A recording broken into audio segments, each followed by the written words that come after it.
आप देखिए उत्तर प्रदेश के उप मुख्यमंत्री हैं हमारे दिनेश शर्मा जी, ऑफिशियल अकाउंट उनका देखिए। पंडित हैं, ब्राह्मण की जो आज दुर्गति है उसके लिए ब्राह्मण जिम्मेदार है। और शास्त्र में लिखा है, रामायण, महाभारत, पुराण, कि ब्राह्मण चापलूसी करेगा, ब्राह्मण पैसे के लिए कथा करेगा, ब्राह्मण की दुर्गति होगी, समाज की अवनति होगी। और रामचंद्र जी एक नास्तिक ब्राह्मण को डांटते हैं रामायण में।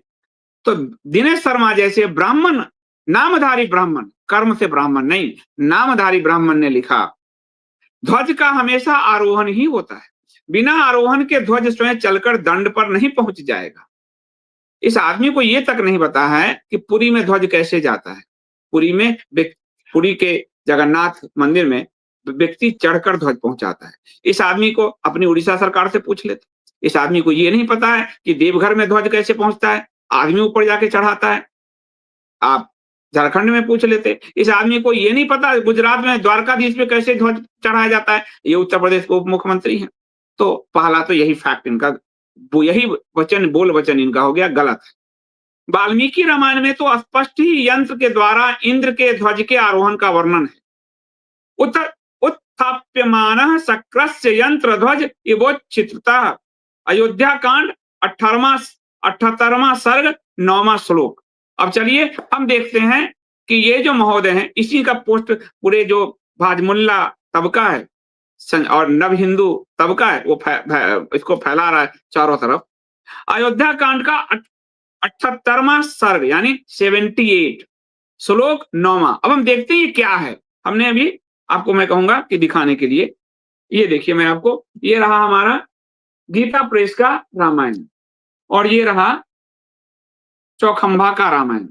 एक दो श्लोक इधर उधर कोई संगी कहेगा, ये पूरा सर्ग में ही इसकी कोई चर्चा नहीं, एक दो श्लोक तो छोड़ दीजिए। अब हम दोनों ही रामायण से आपको दिखाते हैं, दो संस्करण हमारे रामायण के, गीता के भी और चौखंबा के भी। अब देखते हैं कि वो हमें क्या जो है 78वां सर्ग का 9वां श्लोक कहता क्या है, ये बड़ा जानना जरूरी है। तो 453 पेज है, कौन सा, गीता प्रेस का। अब देखिए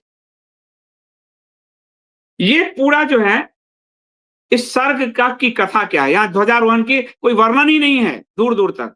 कथा क्या है कि राजा दशरथ जी की मृत्यु हो चुकी है, भरत और शत्रुघ्न ननिहाल से आए हैं।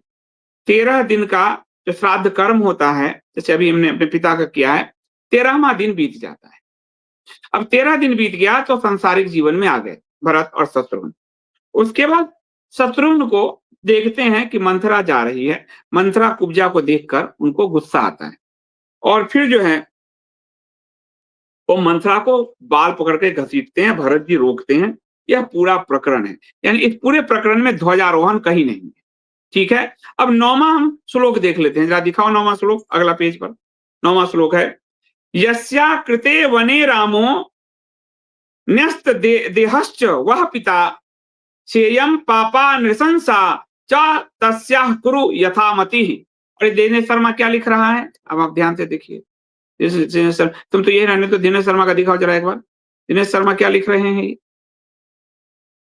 उत्थाप्यमान शक्रस्य यंत्र ध्वज इवोच्छ्रितः। और श्लोक क्या है, यस्याः कृते वनो राम न तस्य देहश्च वह पिता सेयम पापा नृशंसा च तस्याः कुरु यथामति। इसका मतलब है, राजकुमार, जिसके कारण श्री राम को वन में निवास करना पड़ा है और आप लोगों के पिता ने शरीर का परित्याग किया है, वह क्रूर कर्म करने वाली पापनी यही है। आप इसके साथ जैसा व्यवहार चाहते हैं करें। ये बात द्वारपाल समझाता है शत्रुघ्न जी को। और उसके आसपास भी कहीं ये जो है उत्थाप्यमान शक्रस्य वाला कोई श्लोक नहीं, क्योंकि यहाँ झंडा फहराने का कुछ ये पूरे सर्ग में नहीं है। ये सर्ग का आपको आखिरी जो है, शत्रुघ्न जी के पटकने और घसीटने से आर्त और अचेत हुई कुब्जा भरत की माता कैकेयी धीरे धीरे उसे आश्वासन देने, होश में लाने की चेष्टा करने लगी। किसको, मंथरा को। उस समय कुब्जा पिंजरे में बंधी हुई क्रोंच की भांति कातर दृष्टि से उसकी ओर देख रही थी। कहीं झंडा फहराने का जब संदर्भ ही नहीं है, पर दिनेश शर्मा ने इसमें डाल दिया।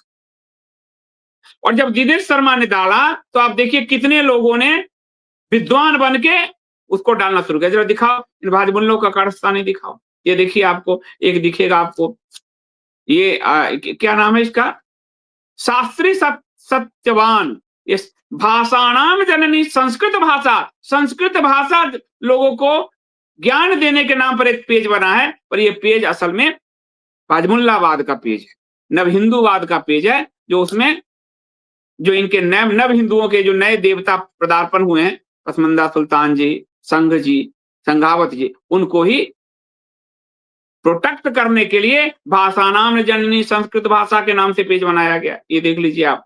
उसके बाद देखिए एक और जो है ट्विटर, ये मेरे से उलझा था, ओम धर्मात्मा जय श्री राम। इसके पेज का नाम ही है धर्मात्मा जय श्री राम।